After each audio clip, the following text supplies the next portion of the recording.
더마카와 함께 시선 집중의 문을 열겠습니다. 어서 오세요.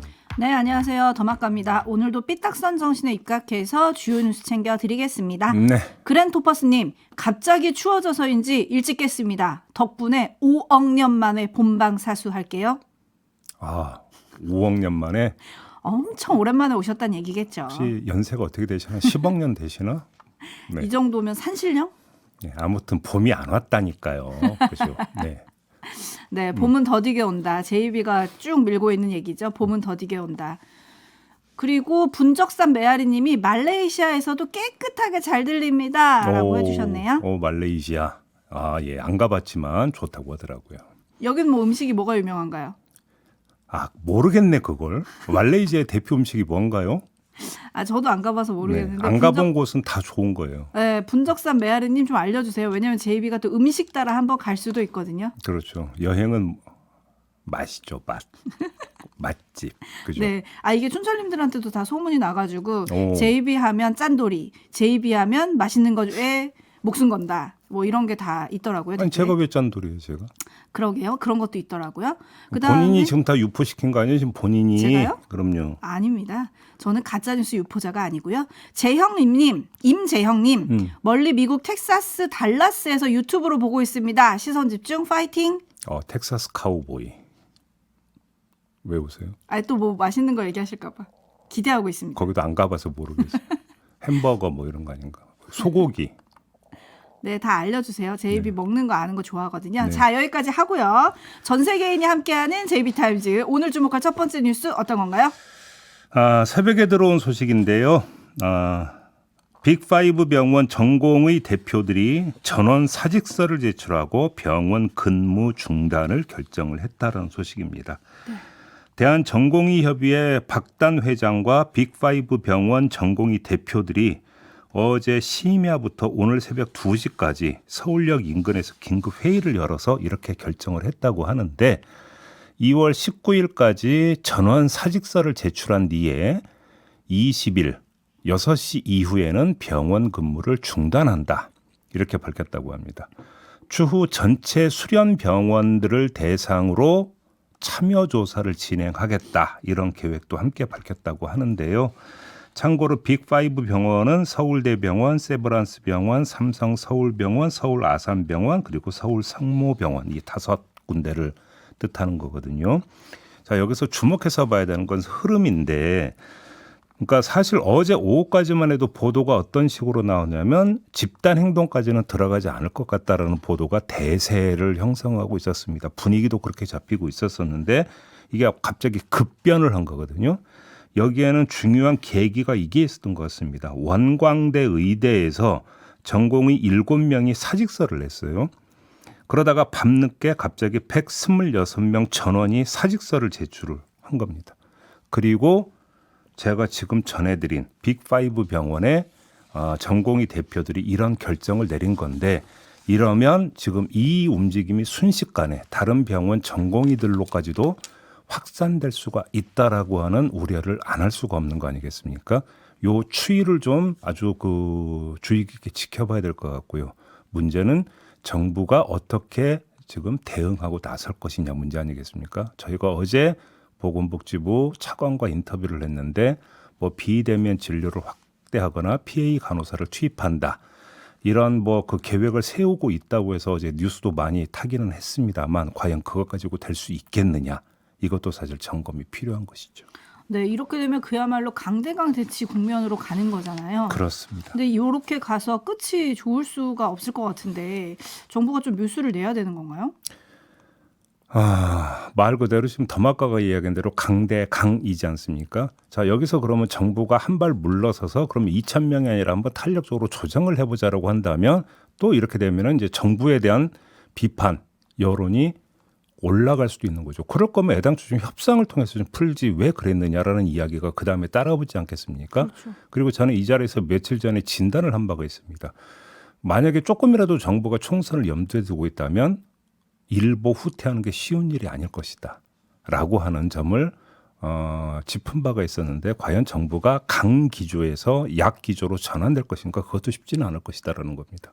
그러면 결국은 강대강 대치가 당분간은 계속 이어질 가능성이 있다는 것이죠. 문제는 근데 이 과정에서 세우가 되는 국민들의 건강권이 어떻게 되느냐의 문제가 그러니까요. 발생을 사실은 하는 그게 제일 것이죠. 중요한 문제니까요. 그렇죠. 강대강이 계속 갈 수는 없겠죠. 어느 시점에 가면은 결국은 전환점을 맞게 될 텐데 그 시점이 언제인지를 지금 현재로서는 가늠하기가 쉽지가 않다는 겁니다. 네. 엽기토끼님이 환자를 인질로 잡지 마시고 왜 증언하면 안 되는지 국민 설득을 좀 해보세요라는 의견도 좀 보내주긴 하셨는데요. 네. 정부와 이 의사들 입장이 지금 아주 팽팽하게 갈리고 있기 때문에 이게 어떻게 또 진행될지 시선 집중하도록 하겠습니다. 네. JB타임즈 다음 주목할 뉴스는 어떤 건가요? 어제 박성재 법무부 장관 후보자 청문회가 열렸습니다. 그 장면 가운데 제가 고른 장면은 바로 이건데요. 증여세 탈루 의혹 관련한 문답입니다. 일단 참고 삼아서 잠깐 이 의혹의 개요를 먼저 정리를 해드려야 될 것 같은데 박성재 후보자의 박성재 후보자와 배우자가 2018년 8월에 서울 방배동의 한 아파트를 공동 명의로 24억 5천만 원에 매입을 합니다. 문제는 그 직전 연도 서울 고검장 퇴임 당시 배우자의 재산 신고 내역이 예금 3천여만 원이 전부였다라는 겁니다. 이에 따라서 박성재 후보자가 배우자에게 아파트 매입가 절반인 12억 2,500만 원을 증여했다는 의혹이 제기가 된 거고요.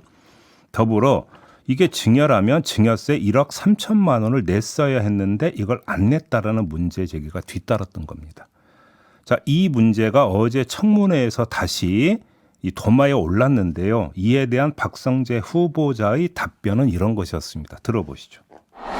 결혼하고 전세를 5, 6회 옮긴 후에 98년도에 10년 만에 처음으로 집을 마련했습니다. 전세금 옮기는 과정이나 집 최초로 구입할 때에 본가보다는 처가 쪽 도움을 더 많이 받았었습니다. 그래서 처음 구입할 때에도 집사람에게 당신 명의로 하라고 했는데 집사람이 공무원인 남편 기 살려준다고 단독 명의를 했던 것이고 그 이후에 이사를 한번 가면서도 똑같이 등기를 하다 보니까 저 단독 명의로 되어 있었습니다만 사실상 그 재산은 저하고 집사람의 공유라고 보는 게 맞다고 늘 생각하고 있었습니다.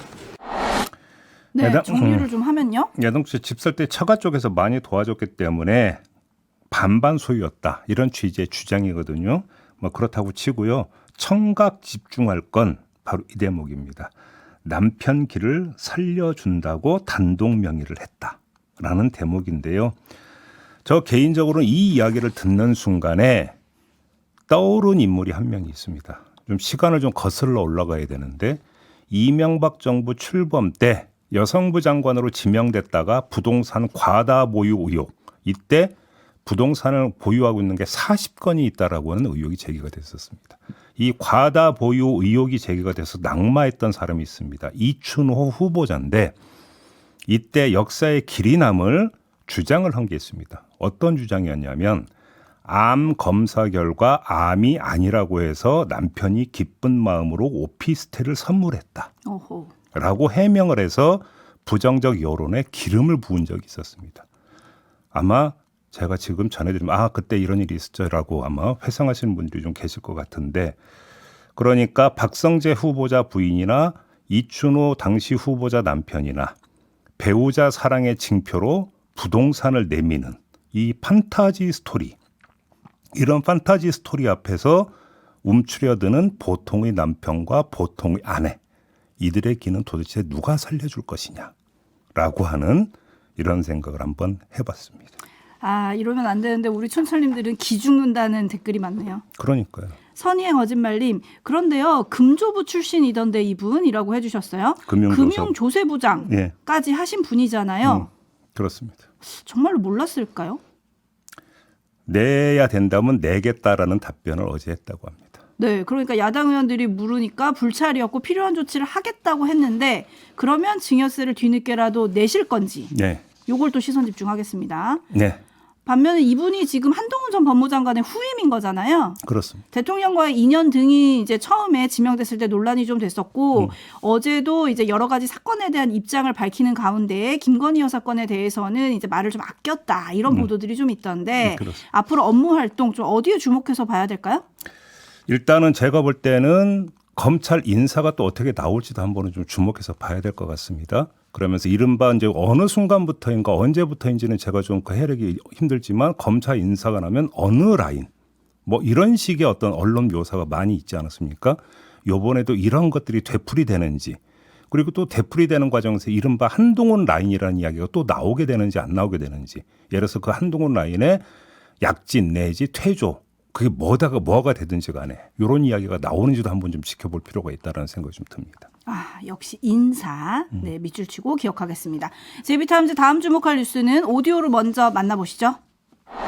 북한이 강원도 원산 동북방 해상에서 시험 발사한 신형 대한미사일 바다수리 6형입니다. 이 미사일은 러시아의 대한미사일 우란을 모방해 개발한 것으로 지난 2020년 열병식에서 공개했던 대한미사일을 개량한 것으로 보입니다. 발사 현장엔 김정은 국무위원장도 찾았습니다. 그런데 김 위원장은 이 자리에서 해상 주권을 강조하며 해상 국경선이란 단어를 처음으로 사용했습니다. 김정은 동지께서는 지상대 해상미사일 역량을 전진 배치하고 최대로 강화하여 해상 국경선을 믿음직하게 방어하며 김 위원장은 이어 연평도와 백령도 북쪽 국경선 수역에서의 군사적 대비 태세를 강화하라며 해상 국경선의 지역을 구체적으로 지목했습니다. 또 우리 군이 동서의 해상에 설정한 북방한계선 NLL은 유령선이라고 폄하하기도 했습니다.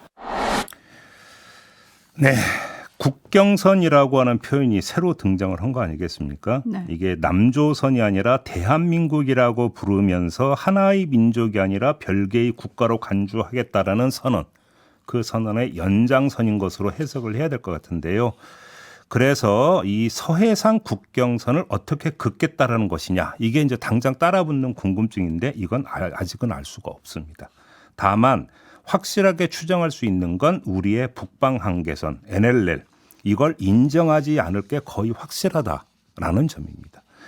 이러면 언제라도 서해상에서 무력 충돌이 발생할 수도 있다라고 하는 우려가 따라붙게 되는 거 아닙니까?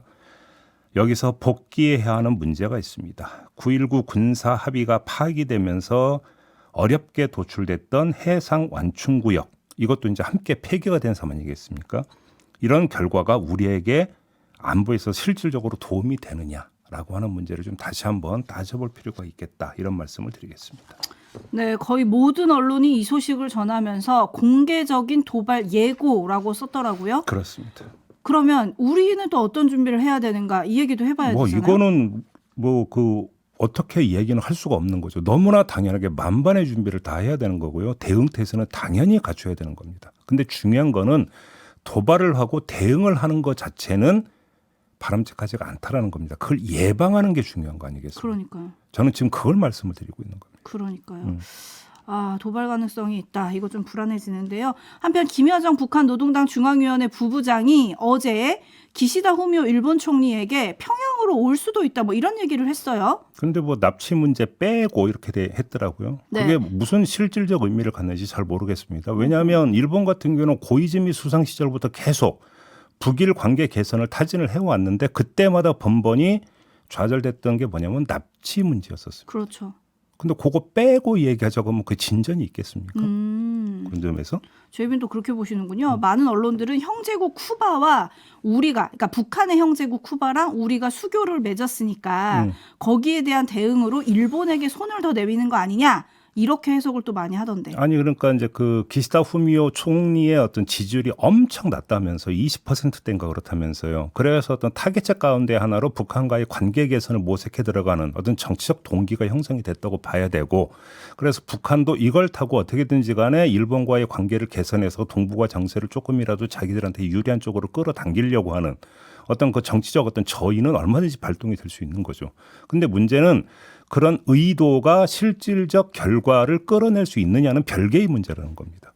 거기서 가장 핵심적 쟁점이 되는 게 일본인 납치 문제인데 일본인 납치 문제에 있어서 일본의 그 기조는 일관된 겁니다. 일본인 납치한 거 인정하고 이들 지금 어떻게 되는지 밝히고 돌려보내라 이거거든요. 근데 북한은 이걸 인정을 안 해왔다는 겁니다. 이게 풀리지 않고서는 실질적 결과가 도출될 가능성이 별로 없다. 이걸 말씀을 드리는 겁니다.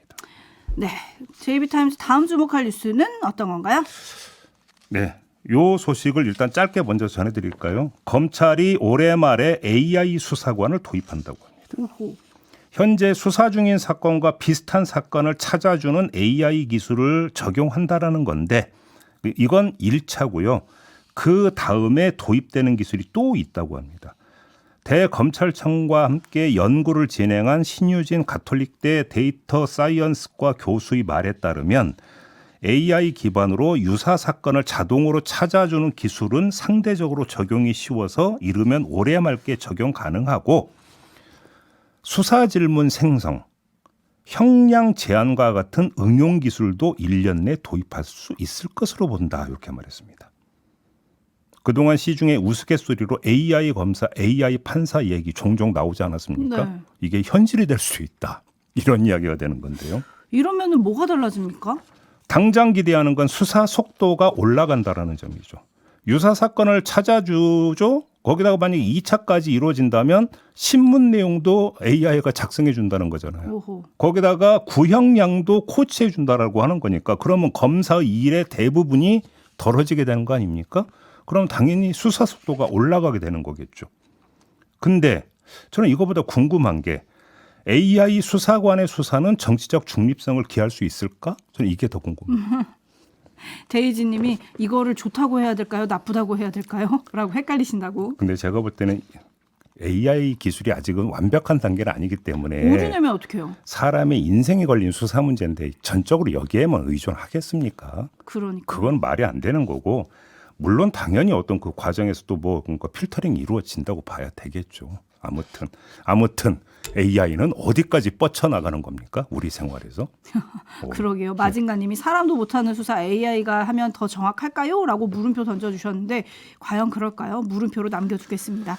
JB타임즈 다음 주목할 뉴스 어떤 건가요? 경북대 유럽어 교육학부 불어 교육 전공 재학생 19명이 오는 27일에 헌법소원을 청구할 계획이라고 합니다.